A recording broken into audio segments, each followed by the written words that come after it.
Welcome back. Bulletin کا آغاز کریں گے اس اہم خبر کے ساتھ کہ وزیر اعظم شہباز شریف کا دورہ سوئٹزرلینڈ منسوخ کر دیا گیا ہے۔ ذرائع کے مطابق وزیر اعظم شہباز شریف کا آج رات جنیوا روانہ ہونا تھا۔ ایم او یو پر الیکٹرانک دستخط کے باعث وزیر اعظم کی شرکت ضروری نہیں رہی۔ ذرائع کا یہ بھی کہنا ہے کہ مفاہمتی یادداشت کی تقریب میں وزیر اعظم کی شرکت ضروری نہیں رہی۔ وزیر اعظم شہباز شریف نے اسلام آباد مفاہمتی یادداشت پر بطور ثالث دستخط کر دیے۔ وزیر اعظم ہاؤس کی جانب سے جاری اعلامیے میں کہا گیا، وزیر اعظم شہباز شریف نے اسلام آباد مفاہمتی یادداشت پر بطور ثالث دستخط کر دیے ہیں۔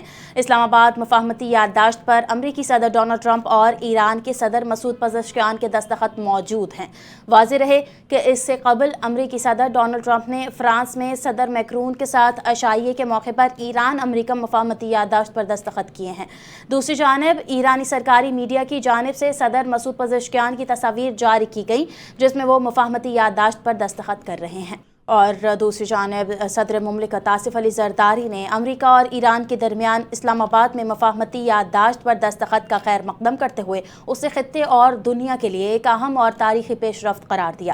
انہوں نے جنگ کسی بھی صورت ترقی کا راستہ نہیں ہو سکتی۔ مزید کہا، پائیدار امن ہی ترقی اور استحکام کی واحد بنیاد ہے۔ اسلام آباد کے نام سے منسوب یہ مفاہمتی یادداشت خطے میں دیر پا اور جامع امن کی طرف ایک اہم قدم ہے۔ صدر مملکت نے امریکی صدر ڈونلڈ ٹرمپ، آیت اللہ سید مجتبی خامنئی، ایرانی صدر مسعود پزشکیان اور وزیر خارجہ عباس عراقچی کی قیادت کو بھی سراہا۔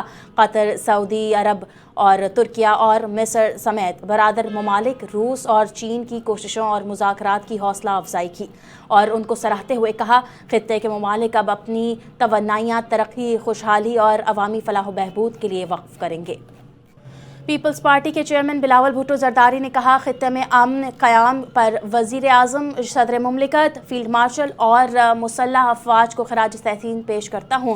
قومی اسمبلی اجلاس میں اظہار خیال کرتے ہوئے بلاول بھٹو نے کہا، امریکہ ایران مفاہمتی یادداشت پر دستخط تاریخی پیش رفت ہیں۔ ایسے عناصر موجود ہیں جو امن کو نقصان پہنچانا چاہتے ہیں۔ بلاول بھٹو نے کہا، پاکستان جنگ کی قیمتوں کو اچھی طرح جانتا ہے۔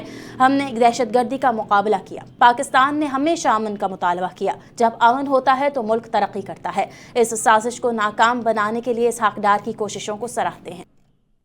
ایران امریکہ امن معاہدے پر دستخط کی ویڈیو جاری کر دی گئی۔ ویڈیو میں دیکھا جا سکتا ہے کہ معاہدے پر دستخط کے موقع پر فرانسیسی صدر میکرون بھی موجود تھے۔ صدر ٹرمپ نے وارسائی میں عشائیے کے دوران معاہدے پر دستخط کیے۔ ایرانی صدر مسعود پزشکیان نے بھی مفاہمتی یادداشت پر دستخط کر دیے۔ واضح رہے کہ وائٹ ہاؤس نے تصدیق کرتے ہوئے کہا تھا کہ صدر ٹرمپ نے ایران کے ساتھ جنگ ختم کرنے کے لیے مفاہمتی یادداشت پر دستخط کر دیے ہیں، جس کے بعد معاہدہ نافذ العمل ہو گیا ہے۔ امریکی ویب سائٹ نے بتایا تھا کہ امریکہ اور ایران کے صدر نے مفاہمتی یادداشت پر الیکٹرانک دستخط کیے ہیں۔ معاہدے پر دستخط پہلے جمعے کو سوئٹزرلینڈ میں ہونا تھے، تاہم ایک ثالث ملک کے سفارتکار اور ایک دوسرے ذریعے نے بدھ کے روز بتایا کہ فریقین کے درمیان اس عمل کو پہلے مکمل کرنے اور جلد عمل درآمد شروع کرنے پر بات چیت جاری تھی۔ ایرانی وزارت خارجہ کے ترجمان اسماعیل بقائی نے تصدیق کرتے ہوئے کہا کہ ایران اور امریکہ کے درمیان مفاہمتی یادداشت کا حتمی متن طے پا گیا ہے اور دونوں فریقین نے الیکٹرانک دستخط کر دیے ہیں۔ ترجمان ایرانی وزارت خارجہ نے سرکاری ٹی وی سے گفتگو کرتے ہوئے کہا، معاہدے کے متن پر ایران اور امریکہ کے صدر نے دستخط کیے ہیں۔ ایرانی وزارت خارجہ کے ترجمان کے مطابق جمعے کو سوئٹزرلینڈ میں ہونے والی ملاقات معاہدے پر دستخط کے لیے نہیں تھی۔ سوئٹزرلینڈ میں ملاقات ہوگی یا نہیں، اگلے چند گھنٹوں میں فیصلہ متوقع ہے۔ ترجمان نے مزید کہا، جمعے کو ہونے والی ملاقات کچھ گھنٹے پہلے طے ہو چکی ہے، لیکن جب یہ فیصلہ ہوا کہ دونوں صدور دستخط کریں گے تو جمعے کی ملاقات روکنے کا فیصلہ کیا گیا۔ امریکی صدر ڈونلڈ ٹرمپ نے کہا، ایران کا جوہری پروگرام فی الحال موجودہ حالات میں برقرار رہے گا۔ امریکی میڈیا سے گفتگو کرتے ہوئے صدر ڈونلڈ ٹرمپ نے کہا، امریکی فوج کچھ عرصے تک خلیج میں موجود رہے گی۔ ایران کے ساتھ حتمی معاہدے کے لیے 60 دن کی مدت کوئی مشکل ڈیڈ لائن نہیں۔ امریکی صدر ڈونلڈ ٹرمپ نے میڈیا سے گفتگو کرتے ہوئے مزید کہا، دیگر ممالک کے پاس میزائل ہیں تو یہ ناانصافی ہوگی کہ ایران کے پاس بالکل نہ ہوں۔ امریکی ایران پر مزید کوئی پابندیاں عائد نہیں کریں گے۔ امریکی وزیر جنگ پیٹ ہیگزٹ نے کہا ایران کے ساتھ معاہدہ امریکہ کی مضبوط اور طاقتور پوزیشن کے نتیجے میں ممکن ہوا۔ مشرق وسطیٰ میں امریکہ کی فوج کی موجودگی میں تبدیلی حالات کو مد نظر رکھتے ہوئے کی جائے گی۔ برسلز میں نیٹو وزرائے دفاع کے اجلاس میں شرکت کے بعد پیٹ ہیگزٹ نے گفتگو کرتے ہوئے کہا اگر ایران کے اپنی ذمہ داریاں اور وعدے پورے نہ کیے تو امریکہ دوبارہ کارروائی شروع کرنے کے لیے تیار ہوگا۔ خبردار بھی کیا کہ ایران کی جانب سے معاہدے کی شرائط پر عمل نہ کرنے کی صورت میں ایک بار پھر سخت اور مؤثر بحری ناکہ بندی نافذ کی جائے گی۔ یورپ کے بعض ممالک آبنہ ہرمز میں سیکیورٹی اور بحری آپریشنز میں زیادہ فعال کردار ادا کرنے کے لیے تیار ہیں۔ امریکی حکام نے صحافیوں کو امن معاہدے کے 14 نکات سے آگاہ کر دیا جن کے تحت لبنان سمیت تمام محاذوں پر جنگ بندی شامل ہے۔ ایران امریکہ کے درمیان 14 نکاتی اسلام آباد دستاویز کو نام دیا گیا اور اعلیٰ حکام کے مطابق امریکہ اور ایران متفق ہیں کہ وہ زیادہ سے زیادہ 60 دن میں حتمی معاہدے پر مذاکرات مکمل کریں گے۔ مدت میں باہمی رضامندی سے توسیع بھی ممکن ہوگی۔ امریکہ 30 دن میں ایران پر عائد بحری ناکہ بندی ختم کرے گا۔ اس دوران بحری آمد و رفت کو جنگ سے پہلے کی سطح پر بحال کیا جائے گا۔ حتمی معاہدے کے 30 دن کے اندر امریکہ ایران کے اطراف سے اپنی فوج کے انخلا کا بھی پابند ہوگا۔ آبنہ ہرمز 60 دن تک بغیر ٹول کے کھلی رہے گی۔ اس کے بعد ایران خلیجی ممالک اور عمان کے ساتھ مل کر اس پر طویل المدتی معاہدہ کرے گا۔ فرانسیسی صدر ایمینوئل میکرون نے ایران امریکہ مفاہمتی یادداشت پر دستخط کا خیر مقدم کیا ہے۔ فرانسیسی صدر نے social media platform X پر کہا مفاہمتی یادداشت دیر پا امن کی راہ ہموار کرتی ہے اور آبنہ ہرمز کو دوبارہ کھولنے میں مدد کرے گی۔ ایمینوئل میکرون کے مطابق یہ ایک مثبت پیش رفت ہے جو مستقبل میں توانائی کی قیمتوں میں کمی کا باعث بن سکتی ہے اور عالمی معیشت کے لیے بھی فائدہ مند ثابت ہو سکتی ہے۔ ایران امریکہ معاہدہ مستقل امن کی راہ ہموار کرتا ہے۔ معاہدہ آبنہ ہرمز کو بغیر ٹول کے کھولنے کی اجازت دیتا ہے۔ معاہدے کے ساتھ ہی 60 دن کی ایک اور مدت شروع ہوگی۔ فرانسیسی صدر کا مزید کہنا تھا 60 روز میں جوہری اور بیلسٹک معاملات اور دیگر امور پر بات ہوگی۔ یہ امن کا ایک موقع اور ہمارے لیے خوشخبری ہے۔ تو دیگر خبریں بلیٹن کا حصہ بنائیں۔ پیپلز پارٹی اور مسلم لیگ نون کے درمیان گلگت بلتستان میں حکومت سازی پر اتفاق ہو گیا ہے۔ گزشتہ روز پیپلز پارٹی اور مسلم لیگ نون کی اعلیٰ قیادت کی ملاقات اور رابطوں کے بعد حکومت سازی پر اتفاق ہوا۔ ذرائع کے مطابق پیپلز پارٹی مسلم لیگ نون کے ووٹ سے گلگت بلتستان میں اپنی حکومت بنائے گی۔ گلگت بلتستان میں وزیر اعلیٰ پیپلز پارٹی کا ہوگا۔ گورنر اور ڈپٹی اسپیکر کے عہدے مسلم لیگ نون کو دیے جانے کا امکان ہے۔ ایشیائی ترقیاتی بینک نے پاکستان کے لیے $70 کروڑ قرض کی منظوری دے دی ہے۔ ذرائع کے مطابق رقم پاکستان میں انشورنس سیکٹر میں بہتری کے لیے استعمال کی جائے گی۔ پاکستان میں انشورنس کوریج بڑھانے اور مالی تحفظ مضبوط بنانے کا منصوبہ ہے۔ انشورنس ٹرانسفارمیشن پروگرام کے تحت نجی شعبے کی شمولیت میں اضافہ ہوگا۔ اے ڈی بی کے مطابق اصلاحات سے معیشت مزید مستحکم اور پائیدار ترقی کو فروغ ملے گا۔ کالعدم عوامی ایکشن کمیٹی کا راولہ کوٹ دھرنا بری طرح فلاپ ہو گیا۔ خالی کرسیاں، عوامی مخالفت کا واضح ثبوت۔ آزاد کشمیر کے باشعور عوام کالعدم ایکشن کمیٹی کے گمراہ کن انتشاری بیانی کو واضح طور پر مسترد کر رہے ہیں۔ راولہ کوٹ میں عیدگاہ میں کالعدم کمیٹی کے دھرنے میں خالی پنڈال نے شرپسند ٹولے سے عوامی لا تعلقی کو واضح کر دیا۔ راولہ کوٹ سے موصول شدہ تصاویر میں دیکھا جا سکتا ہے کہ شرپسند ایکشن کمیٹی کے نام نہاد دھرنے میں صرف چند کرائے کے شرپسند ہی موجود ہیں اور تقریباً سارا میدان خالی پڑا ہے۔ دھرنے کا ویران اور میدان اور خالی کرسیاں واضح ثبوت ہیں کہ عوام کی بھاری اکثریت نے اس انتشاری گروہ کو مسترد کر دیا ہے۔ وفاقی وزیر بحری امور جنید انوار چودھری نے کاروباری اور تجارتی برادری کے لیے اہم ریلیف کا اعلان کرتے ہوئے کراچی پورٹ کے مالی سال 2026-27 کے لیے مجوزہ 5% ٹیرف اضافے کو منجمد کر دیا ہے۔ وزیر بحری امور کے مطابق ٹیرف فریز کیے جانے سے درآمد اور برآمد کنندگان کو 500 ملین روپے سے زائد کا ریلیف ملے گا، جس سے تجارتی سرگرمیوں میں مثبت اثرات مرتب ہوں گے۔ وفاقی وزیر بحری امور نے مزید کہا وزیر اعظم کے بلیو اکانومی ویژن کے تحت کاروباری طبقے کو سہولت فراہم کی جا رہی ہیں تاکہ معاشی سرگرمیوں کو فروغ دیا جا سکے۔